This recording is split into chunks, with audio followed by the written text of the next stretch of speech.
할렐루야. 복되고 즐거운 거룩한 주일입니다. 지난 한 주간도 우리에게 주신 말씀대로 먼저 기도하신 예수님을 따라 기도하며 살아가기를 힘쓰다 다시금 주님 앞에 나온 성도 여러분을 주님의 이름으로 사랑하고 환영하고 축복합니다. 오늘도 하나님 앞에 서 있는 우리 가운데 하나님께서 말씀하십니다. 말씀이 우리의 삶에 울림이 되고 감동이 되어짐에 역사를 이루는 귀한 은혜가 있기를 간절히 소망합니다. 이제 이 같은 믿음을 가지고 하나님의 말씀 가운데로 나아가겠습니다. 이제 주신 말씀 갈라디아서 5장 16절부터 26절까지 말씀으로 금지할 법이 없느니라 라는 제목으로 하나님 말씀 전하겠습니다. 이틀 전이었던 지난 금요일입니다. 8월 15일 이날은 80주년이 되는 광복절이었습니다. 광복을 기념하며 많은 행사들이 있었습니다. 전야제가 있기도 했고 또 당일에 진행되는 행사가 있기도 했습니다. 전야제에서 진행됐던 많은 순서들 가운데 참 반가운 음악의 소리를 들었습니다. 드론이 일어나서 쇼를 하고 그 모든 쇼를 마무리할 때 음악이 흘러나왔습니다. 영상을 보시거나 그 시간 함께 하셨던 분들은 아마 아셨으리라 생각하는데요. 찬송가가 울려 퍼졌습니다. 우리가 알고 있는 찬송 가운데 한 마음으로 힘써 나가세, 한 마음으로 힘써 싸우세, 악한 마귀 군사들과 힘써 싸워서 생전보를 이기까지, 이게 음악으로 힘있게 울려 퍼지는 그 모습을 보았습니다. 그리고 그 뒤에 무대가 이어지는데 크라잉넛이라고 하는 이 그룹이 나와서 노래를 하게 되었습니다. 첫 번째로 부른 노래가 바로 그 찬송가였습니다. 찬송가의 가사들을 개사했고 그리고 제목은 독립군가라고 해서 우리가 독립을 위해서 얼마나 힘써 노력했는지 그것들을 힘차게 노래하는 모습을 볼 수 있었습니다. 그 모습을 보며 정말 우리가 다 알지 못하지만 정말 하나님이 역사하셨다라는 그 사실을 다시 한번 생각할 수 있었습니다. 사람들이 깨닫고 사람들이 알고 사람들이 모르고 이런 모든 것을 떠나서 하나님이 우리나라 대한민국을 사랑하시는 줄 믿습니다. 나아가 우리나라를 향한 하나님의 은혜와 긍휼을 지금도 베풀어 주시는 줄 믿습니다. 그 놀라우신 은혜를 우리 믿음의 사람들이 증거하면 참 좋겠다라는 소망을 품고 기도했습니다. 그리고 또 한 가지 그 모든 순서들 가운데 참 큰 감동으로 또 개인적인 바람으로 나가온 그런 내용이 있었습니다. 어린아이들이 그 광복을 기념하며 춤을 추고 노래를 하며 진행되는 순서였습니다. 약 13분여 가량의 진행되어지는 그 시간들을 통해서 우리의 독립이, 우리의 광복이 얼마나 소중한지, 또 지금의 우리가 누리고 있는 이 자유가, 이 모습이 얼마나 감사한지를 생각할 수 있었습니다. 그런데 가만히 생각해 보니 벌써 80주년입니다. 이곳에 앉아 예배드리시는 분들 가운데 80세가 넘으신 분도 계십니다. 그러나 대다수는 아직 80세가 되지 않았습니다. 저 같은 경우는 그거에 이제 조금 미쳐서 반을 조금 지나간 그런 나이입니다. 그러다 보니 역사의 산 증인이 아닙니다. 역사에 대해서 가르쳐지고 전해지는 그 모든 것들을 듣고 기억하고 그날의 그 감동을, 그날의 그 역사를 기억하고 노력하고 살아가고 있음을 생각하게 됩니다. 어린아이들이 광복의 그런 역사의 산 증인은 아니었습니다. 그러나 전해져 내려온 그 모든 것을 통해서 광복이라는 것이 얼마나 소중한지를 노래했고 그 모든 과정에 그 시대를 살았던 역사의 산증인들이 얼마나 처절했을지 그것들을 하나씩 하나씩 표현해가는 모습들을 보며 우리가 비록 산증인은 아니지만 그 소중한 역사를, 지켜가야 하는 역사를 잘 보존하고 전해줄 수 있어야겠다라는 생각을 했습니다. 그 같은 역사는 나라의 역사뿐만 아니라 우리 믿음의 역사도 마찬가지입니다. 하나님은 지금 태초로부터 지금 모든 시간까지 쉬지 않고 역사하고 계십니다. 앞으로도 쉬지 않고 하나님의 뜻을 이루어 가십니다. 그 같은 하나님의 일하심, 하나님의 선교하심 가운데 우리는 믿음의 산증인으로 주님의 증인이 되어 살아가야 할 책임이 있음을 믿습니다. 그 같은 소망으로 살아갈 수 있도록 이제 주님께서 우리에게 주시는 말씀을 통해 우리의 마음을 다시 한번 다잡고 더욱 주님 앞에 온전히 믿음으로 살아가기를 고백하고 또 믿음으로 실제로 살아내는 그런 귀한 삶이 될 수 있기를 간절히 소망합니다. 첫 번째로 하나님께서 우리에게 주시는 말씀입니다. 하나님은 성령의 열매 맺는 모습을 막지 않으십니다. 함께 한 목소리로 고백하겠습니다. 하나님은 성령의 열매 맺는 모습을 막지 않으십니다. 아멘. 오늘 말씀 몇 주 전까지 우리가 함께 나눴던 성령의 열매가 나타나는 말씀입니다. 특별히 오늘은 그 말씀들 가운데 23절을 중심으로 우리가 은혜를 받고자 합니다. 23절에 보면 온유와 절제니 이 같은 것을 금지할 법이 없느니라.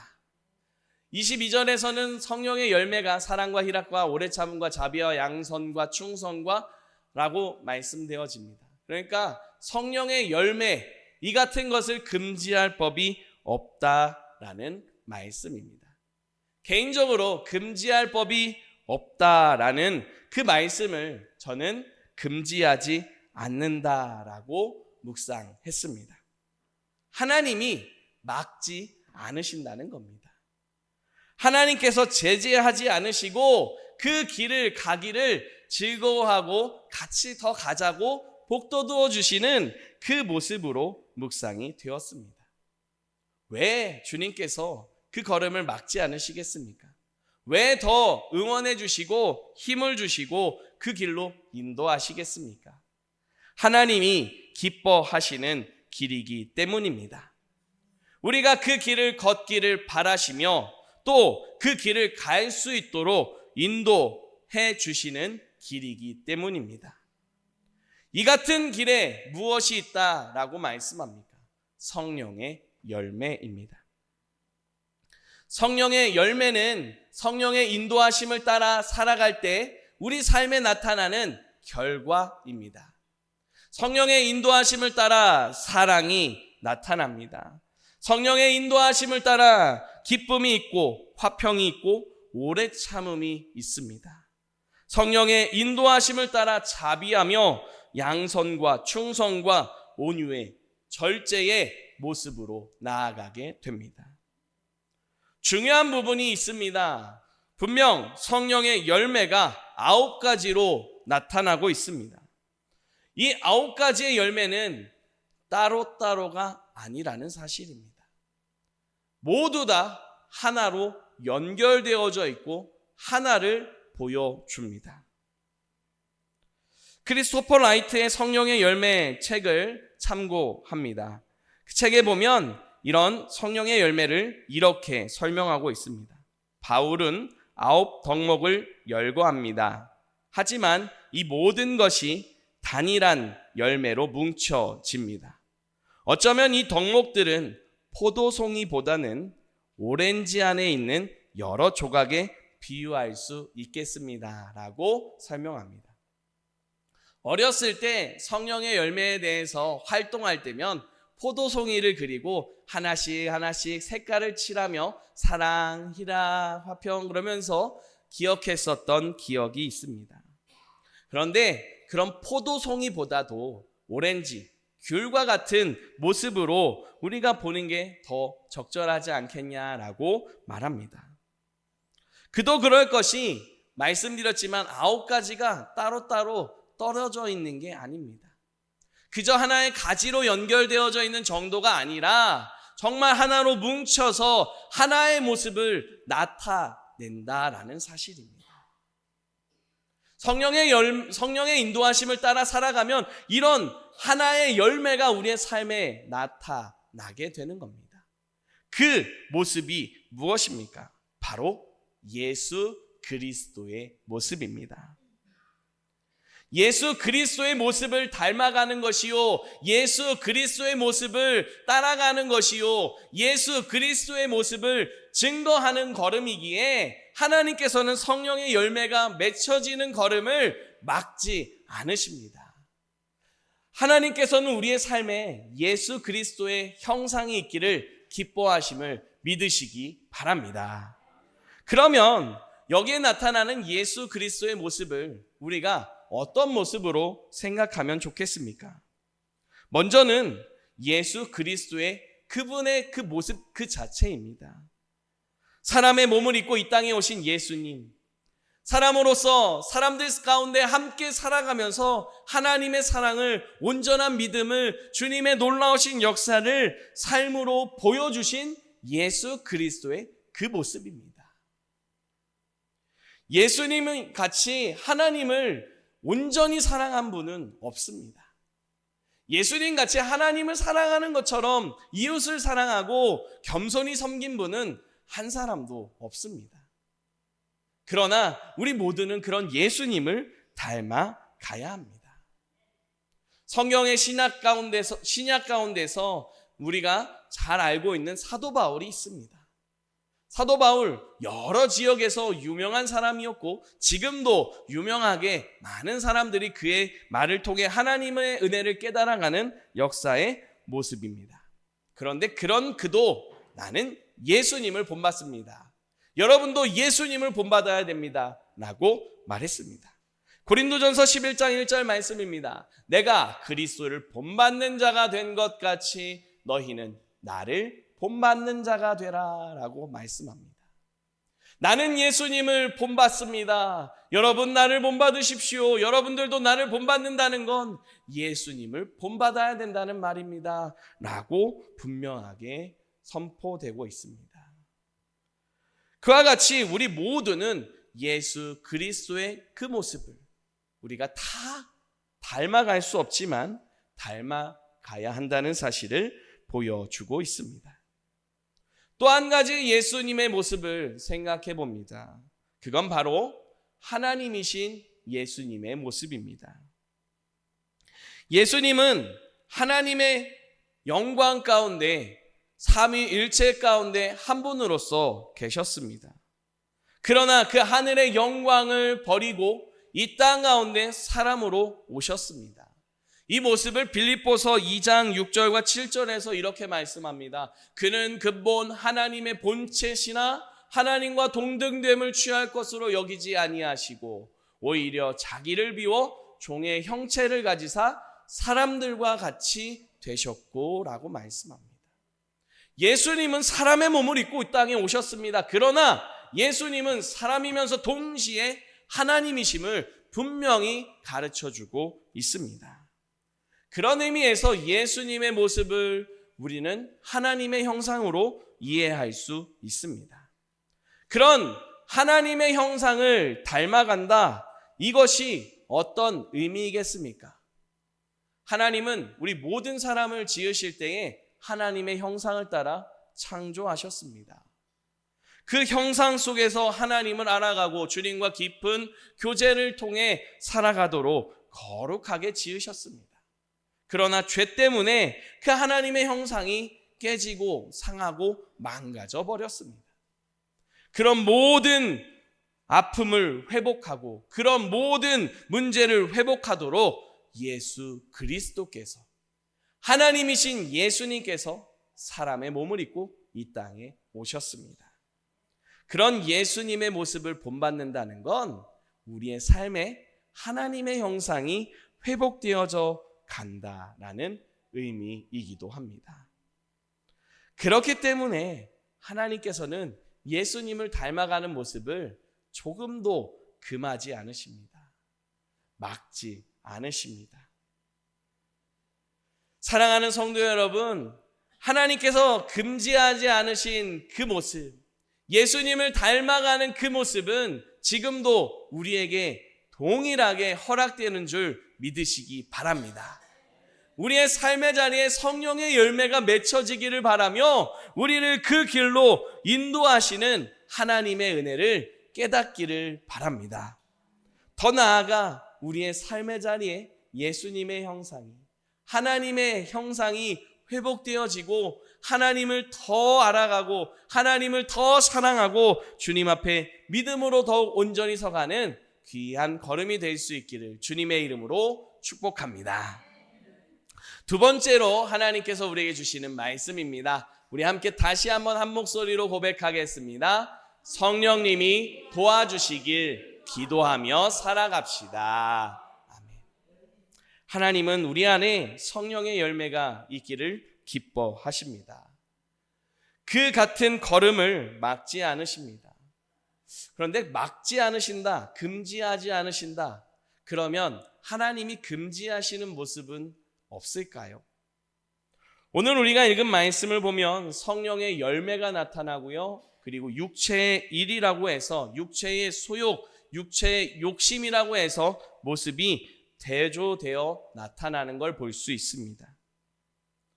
그 가운데 성령의 열매를 맺는 모습을 강조하시지만 육체의 일을 맺는 일은, 육체의 일을 나타나는, 육체의 욕심이 나타나는 일은 하나님이 금지하심을 볼 수가 있습니다. 여기서 우리는 육체의 일에 대해서 오해하지 않아야 합니다. 육체의 일은 우리가 육신을 입고 이 땅을 살아가는 모습 전체를 두고 하는 말이 아닙니다.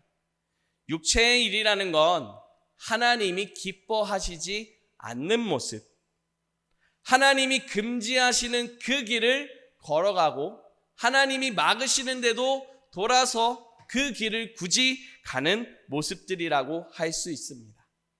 한마디로 죄의 모습들입니다.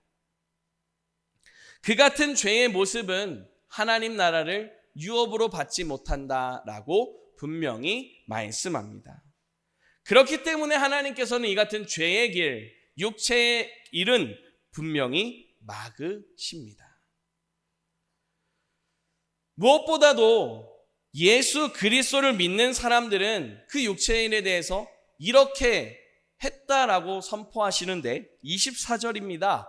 그리스도 예수의 사람들은 육체와 함께 그 정욕과 탐심을 십자가에 못 박았느니라 라고 말씀합니다. 하나님이 막으시는 길을 가고 싶어하는 마음, 하나님이 금지하셨는데 굳이 더 하려고 하는 죄악된 모든 마음과 행동, 한마디로 죄입니다. 이 같은 죄, 모든 사람이 죄 가운데 있을 때에 예수님께서 그 모든 죄를 대신해, 모든 사람들을 대신해 십자가에서 죄를 담당해 주셨습니다. 이런 예수님을 믿는 사람들은 모든 죄에서 용서를 받고 구원을 받았습니다. 그런데 참 아이러니하게도 우리는 이 땅을 살아가는 삶의 자리에서 다시 죄성이 일어나는 걸 보게 됩니다. 육체의 욕심에 대해서 십자가에 못 박았고 나는 이제 예수로 살겠습니다라고 고백했는데, 그런데 다시 우리의 마음에 욕심이 일어나는 모습들을 보게 됩니다. 이것을 통해서 우리는 연약함이 있음을, 우리 안에 여전히 죄성이 있다는 사실을 생각할 수 있습니다. 이런 부분을 두고 성령의 열매책에서는 이렇게 설명합니다. 여전히 세상 속에서 유혹에 둘러싸여 때로는 넘어지고 실패합니다. 하지만 꾸준히 배우고 자라며 살아갑니다. 우리가 날마다 실천하도록 부르심을 받은 의지와 선택의 행동이 있습니다 라고 말하고 있습니다. 우리가 살아가는 세상에서는 죄의 유혹이 끊임없이 있습니다. 그 죄의 유혹에 우리도 모르게 넘어지기도 합니다. 실패하기도 합니다. 그런 연약함이 있는 우리의 모습입니다. 그러나 낙담하지 말아야 할 것은 꾸준히 배우며 자라며 살아간다는 겁니다.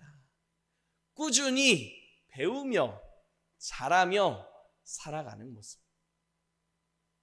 부모된 이들 또 어른된 이들은 다음 세대 자라나는 아이들에게 마땅히 가르쳐야 할 바를 전해줍니다. 잘못된 길을 갈 때에는 과감히 그것에 대해서는 잘못됐다라고 단호히 선을 그어주고, 아무리 아이가 슬퍼하고 아파하는 모습이 일어나도 그 모습이 아님을 알기에 단호히 아니다라고 가르칩니다. 그리고 그 가르침을 통해서 자라나는 다음 세대의 아이들이 이것은 잘못된 일이고 우리가 피해야 될 일입니다라는 사실을 배우며 자라가게 합니다. 그게 교육입니다. 우리의 삶의 자리에 하나님께서는 이 같은 놀라운 믿음의 교육을 끊임없이 이루어 주십니다. 우리의 연약함으로 인해서 넘어지지만 하나님은 다시금 우리가 하나님 앞에 성령의 열매를 맺으며 하나님이 기뻐하시는 예수 닮아가는 그 걸음으로 나아가도록 우리를 부르십니다. 그 부르심에 순종해서 하나님께서 주신 믿음을 가지고 하나님이 도와주심을 믿고 담대함으로 나아가 살아가는 그 삶이 우리에게 허락되어져 있습니다. 우리 모두는 이 같은 하나님의 인도하심과 하나님의 역사하심 속에 매일 꾸준히 순간순간 자라가며 서야 하는 줄 믿습니다. 이 같은 모습이 어떤 모습으로 나타나겠습니까? 먼저는 믿음의 삶을 살아가겠습니다라는 확고한 고백이 있습니다. 하루를 시작하며 하나님 앞에 이 고백을 할 수 있기를 바랍니다. 주님, 오늘도 하나님 말씀대로, 믿음대로 성령의 인도하심을 따라 살기 원합니다. 도와주십시오 라고 기도하고 확고한 믿음의 의지를 가지고 하루를 시작하실 수 있기를 간절히 바랍니다. 그리고 의지를 가지고 살아갈 때 나의 힘으로 되지 아니함을, 내게 부족함이 있고 연약함이 있음을, 죄성이 있음을 고백하고 성령의 도우심을 간구해야 합니다. 성령님 도와주십시오. 나를 떠나지 않고 함께 계신 성령님, 나를 붙들어 주십시오 라고 기도해야 합니다. 그리고 삶을 살아내야 합니다. 우리가 오늘 함께 찬양했습니다. 나의 등 뒤에서. 나의 등 뒤에서 나를 도와주시는 그분이 언제 나의 등 뒤에서 나를 도와주십니까? 모든 순간입니다. 항상 우리의 등 뒤에, 때로는 우리의 앞에 계시며 우리를 감싸시고 이끌어 가십니다. 그런 하나님의 함께 하심을 믿고 살아가는 모습, 그게 바로 우리에게 주어진 믿음의 걸음이요 믿음의 삶임을 기억할 수 있기를 간절히 바랍니다. 그런 모습으로 살아갈 때 우리가 구체적으로 어떤 삶을 살아가면 좋을까요? 성령의 열매에 나오는 책 그 내용에서 특별히 우리의 삶을 두고 이렇게 말하는 부분이 있습니다.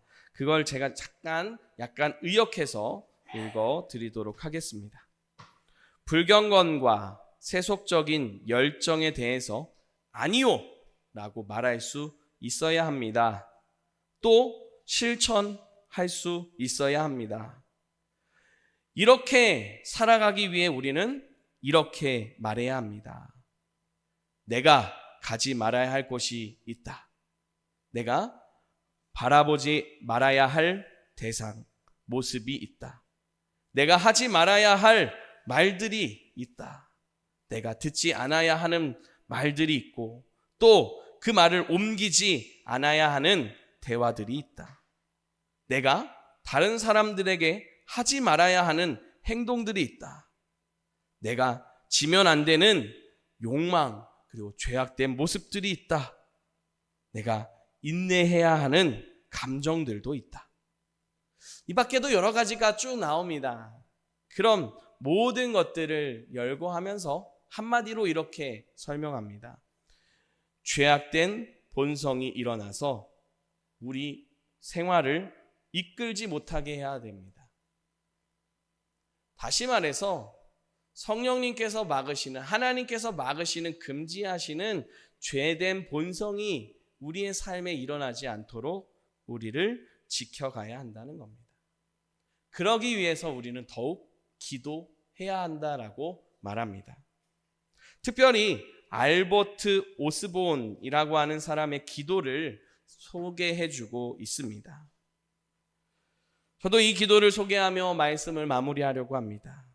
기도는 이렇게 되어 있습니다. 잘 들어보십시오. 예수의 아름다움이, 그분의 놀라운 긍휼과 정결함이 내 안에 드러나게 하소서. 오 거룩하신 성령님, 예수의 아름다움이 내 안에 드러날 때까지 내 본성을 다 다듬어 주소서. 예수님의 그 형상이 성령님의 함께 하심에 나타나는 결과인 성령의 열매가 내 삶에 있게 하소서라고 기도합니다. 그리고 그 기도대로 살아가길 바라지만 연약함이 있기 때문에 주님의 아름다움이 온전히 완성되는 그날까지 나를 좀 다듬어 주시고 깎아 주시고 깨뜨려 주시고 만들어 주십시오라고 기도하고 있습니다. 사랑하는 성도 여러분, 이 기도가 이 한 주간에 우리의 삶의 기도가 될 수 있기를 간절히 바랍니다. 더 나아가 그 기도대로 살아가는 삶이 될 수 있기를 바랍니다. 하나님이 기뻐하시는 모습은 사랑, 희락, 화평, 인내, 자비, 양선, 충성, 온유, 절제입니다. 이 같은 모습, 예수 그리스도의 모습입니다. 그 모습이 드러나기를, 그 모습이 증거되기를, 때로는 내가 원치 않는 걸음이라도 그 모습으로 나아갈 수 있기를 기도하며 주님의 나라를, 거룩하신 주님의 역사를 이뤄가는 삶이 되시기를 주님의 이름으로 축복합니다.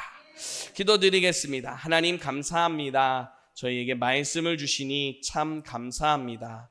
말씀이신 예수 그리스도를 또한 닮아가게 하시니 참 감사합니다. 하나님이 기뻐하시는 대로 성령의 충만함을 이뤄가고 예수 그리스도의 그 삶을 증거하는 우리가 되게 하여 주시옵소서.